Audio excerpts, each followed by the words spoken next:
I want to thank all of you for being here. This is a special session because, all the other sessions you basically hear from the companies. And here, what you're going to hear about are recently graduated MBAs who are making their new careers, who work for four incredibly prominent, terrific companies. Sony, next to me on my left, is my media colleague. She works for CNBC. Great company. I'm sure you've heard of it. Stacy, next to her, works for the company that actually made the toothpaste that I used this morning. And then next to her, we have Brian. And thank you for coming, Brian. Brian, and I'm going to just say, I'm going to have everyone say a little bit about what they do and how they got their jobs and how to describe the culture and everything else. Brian is from Microsoft. And then last but certainly not least is Sam, as in Samantha, but she likes to be called Sam, right? Unless I'm in trouble. Indeed.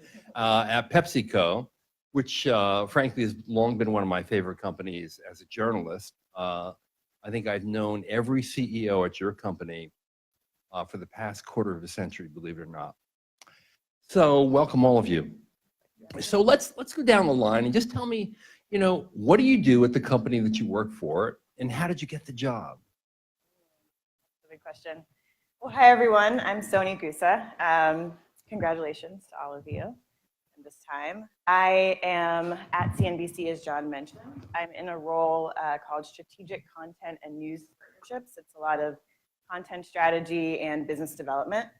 But I'm in this role as part of a rotational leadership program at Comcast NBCU. So it's a 2-year post-MBA program where every 6 months we'll spend time on both the Comcast side of the business and the NBC Universal side of the business. So happy to get into some of that, sort of the different micro industries within the larger media and entertainment space. But in terms of how I got this role, Comcast NBC does some on-campus recruiting. I think it's a little bit unusual for a lot of media and entertainment companies to do a lot of on-campus recruiting in comparison to a lot of other types of companies you may be recruiting for. But they do recruit for this rotational leadership program. For me, my background, I started out in journalism in college, and then I worked in advertising sales. I was at Google for a couple of years after college. I worked in communications and public relations. And I always knew I wanted to stay in the media space in some way, but I wanted to sort of be thinking about the things that my clients were thinking about. What were the core questions and challenges that they had that were leading them to us for advertising or for PR? And so I knew that that was sort of my longer term goal and wanted to get into a media company and be on that side of things. So I recruited for this. It was a fairly long process, I would say. There's sort of the HR recruiter screen. There was an on-campus set of interviews. There were a couple of events, like informal dinners, to really get to know employees a little bit better. And then we also had a bit of, there was a super day and a couple of other mini sets of interviews in between. So Sounds a little like bit about dating. the process. Sounds like dating. A little bit of that, a little Wow. bit of it, yeah. But it was good. Yeah, it was a long process, but I think it was what you'll realize at this stage in your career is that you do want to take the time out to make sure you are finding the right fit for your next role. And I should just say before we go on to Stacy that Sony is a Columbia MBA. I am, yes. Stacy and Brian are from NYU Stern, and Sam is from Yale School of Management. So Stacy, how did you get your job and what do you do? Yes, so hi everyone, my name is Stacy Han Williams. I just got married last year, so the second last name was added recently. So currently I am an assistant brand manager at Colgate-Palmolive. I'm currently in their global marketing development program, their GMDP program, which has been around for I think over 30 years. And Colgate, this program is meant to train brand managers, eventually leading into different industries, specifically whether you want to go into innovation or you want to be more sales focused on commercialization, working with retailers. But my role right now, I'm an assistant brand manager in the soft soap brand. So if you walked into Walmart, Target, and go into their hand soap aisle, we're definitely there. So right now I am in the brand rotation. Beforehand, I spent 3 months doing a sales rotation. So I worked at Target in Minneapolis for 3 months, getting to understand what the sales side is like. And then after this brand rotation, I'll move on to do a global strategy rotation. So looking more from a regional market perspective, thinking about a category in a market and how to build that category in that market. So I'm currently in my brand rotation. In terms of getting the job, Colgate has core schools that they recruit at, and NYU is one of them. But I actually came through consortiums. I don't know if any of you are consortium members. Consortium has this orientation program every year before school starts. So I think it's in June, the first week of June. And it's similar to this, a lot of networking, a lot of panels, a lot of sessions to get you to understand more about what industries are out there, what career paths are out there, what companies are out there, and what they're looking for. So I actually interviewed there for this program, and it was a set of one HR screen and then 3 behavioral interviews. And for Colgate, it's not so much more of like the technical type of interview that you'll find in like consulting or banking. The thought process for Colgate is they really want to build general managers. So they know that you're smart. They know that you got into a top MBA school. The thought process behind that is more of a personality fit. Like Sony had mentioned, making sure that you're a right fit for that company and making sure that you have the skills that they can further develop into the leader that they'd want you to become. So that's why the global rotational program exists. Thank you. And Stacy, like me, is a first-generation college student. So, Brian, what do you do at Microsoft, and how did you get your job? Yeah, so Brian Pontario. Actually, my role just got rebranded, I think, yesterday. So I was a licensing sales specialist. Now I'm a commercial deal executive. So what that essentially amounts to is I work as part of the enterprise sales team in New York. Business to business, we cover some of the larger firms in the New York metro area. So if you think about like big 4 CPA firms, the banks, big pharma, those would be part of our territory of accounts that we cover.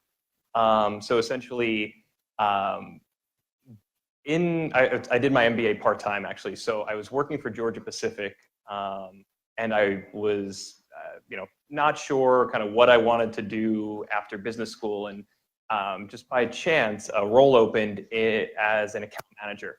And I didn't really have any sales experience, but I was kind of friendly with the manager. I found out more about the role, and I said, yeah, I think this is something I actually would enjoy, and I want to give it a try. And glad I did. I ended up actually really embracing it, and never thought I would do a career in sales. And I think it's probably something that's often a bit misunderstood of what actually is involved in that. But long story short, the time had come when I was about to graduate, and I was looking at some companies, seeing who was on campus recruiting, and there was obviously a lot of consulting firms, a lot of banks, and then I saw Microsoft looking for MBA sales hires, and I kind of said, well, it's interesting. It's not really a post-MBA sales job, so I tried to learn a bit more about it, and found out that it's much more consultative than you would think, especially kind of the way Microsoft is going about its business today. It's not so much in the, hey,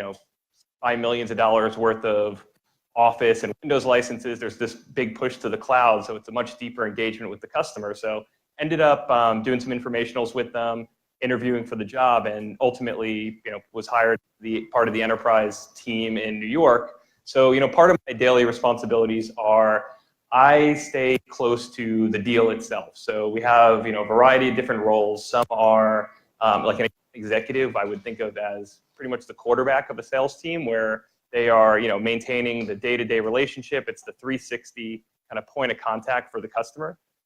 We have some product specialists, so they go much deeper, but only cover maybe one or a specific set of products. So they're the ones who are basically organically trying to create these opportunities, where I really come in is when an opportunity is mature enough where there's, I'd say, a reasonable chance that a customer wants to pursue a deal with us, I basically create that construct and start working with these large accounts in terms of how are we going to customize it for them. So in general, there are ways that, programmatically anybody can go buy and purchase Microsoft services, but when you're a large customer, they all want to feel special and want to make sure that their needs are being met. So that's really where I kind of get to work, is how can I figure out, how can I, one, make as much revenue for Microsoft as possible, but also make it so the customer's getting the most value out of the deal as well. Great. It's obvious one of the interesting things here is that 3 of the 4 are in rotational management or leadership programs. So the inevitable question that I would have is, what happens to you when you leave the program? Do you attach to one of the organizations that you had the most love or passion for, or what happens? Are you just automatically assigned to something else? Sony? Yeah, I can speak for our program. And just for context, Comcast NBC created this rotational leadership program fairly recently, right after the acquisition of NBC Universal. And the goal was really to create, leaders in the company who could speak multiple languages across the micro industries that I referenced before. So for instance, some of the rotations I've had have spanned our business intelligence and set-top box data, have spanned our mobile product in the wireless space, to our content and entertainment side of things. And what oftentimes happens for folks who come up on their 4th and final rotation, which is actually where I am now, a lot of our alums will do one of a few things. They'll have found a home within the organization that they rotated through, and will essentially take on sort of the full-time responsibilities of that role that they were embedded within before. The industry is moving so quickly, so another thing that has happened to quite a few people is that a brand new product or business unit will launch, and they'll need leaders like what a lot of us have been focused on. And so that happened for a couple of folks actually who are going into the mobile business unit that just launched last year. And then the organization also, what you find too is that people are well positioned. They've now worked across a lot of different sub-industries, a lot of organizations, and have gotten different functional experiences. And sometimes they decide they want to take that elsewhere as well. And it does equip you well to become a general manager of certainly media, telecommunications types of organizations, but also other industries too. And there's just so much overlap and crossover within this industry that you find that there are a lot of potential paths you could go on. So Stacy, do you have any say over what will happen to you once you finish the program? So it's very different for Colgate. No. Basically, after the 1-year rotational program is over, we're placed on a brand permanently as an associate brand manager. So after that 1 year, you get bumped up from an assistant brand manager to an associate brand manager, and you're placed full-time on a brand team. At Colgate, there's 3 different categories. So there's our personal care, home care, and our oral care, which is the toothpaste that you use. And so you can be placed on any of the brands that are in one of those categories.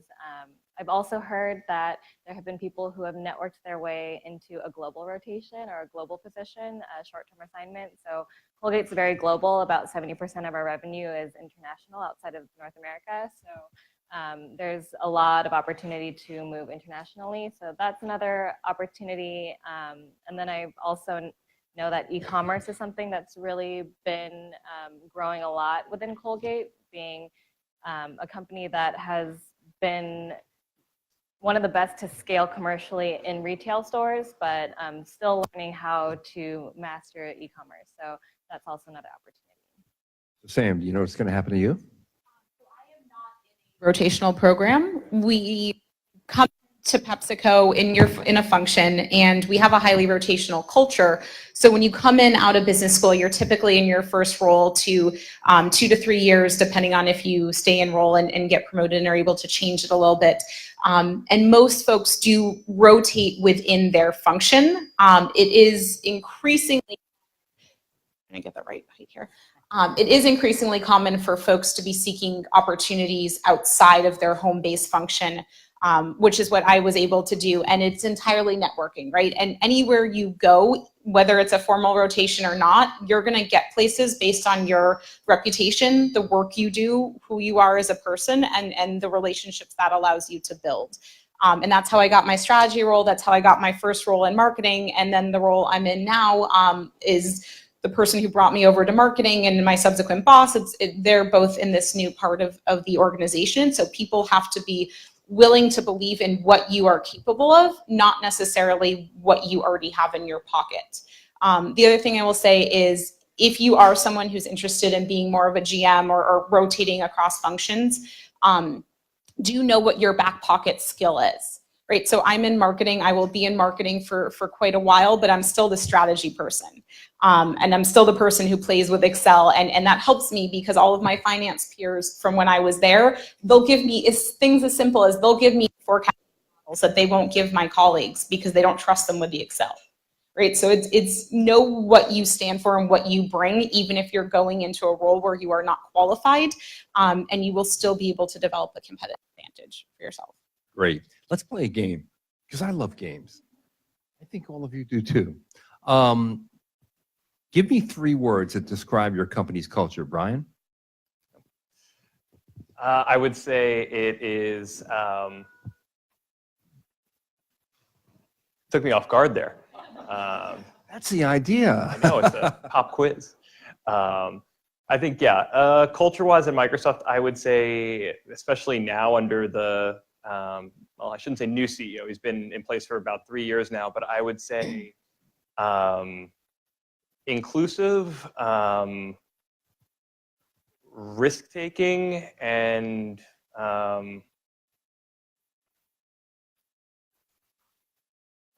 charitable. I like those words. Stacy? I would say Colgate is highly cross-functional, so a lot of collaboration, a lot of teamwork, working across like legal, marketing, supply chain, manufacturing. You're working with everybody, and as a brand manager, you don't actually get anything done yourself. You're the one who's like laying out the strategy and then working with all the different teams to get the work done. So cross-functional, I would say people-focused, whether it's a focus on employees, making sure that employees know that they're cared for, or consumers, or our customers, our partners, our retail partners. Very people-focused. The third one, I would say international, because it is a very diverse working community. Sony? I would say family-oriented. I would say strategic and creative. No matter if you're in the finance function or writing film scripts, you have some sort of creative passion either for consuming that content or distributing it or just appreciating it. Great. So let's talk about, for you, what was the single biggest challenge to transition out of business school and into a real work environment in your first post-MBA job? Brian, you want to take that?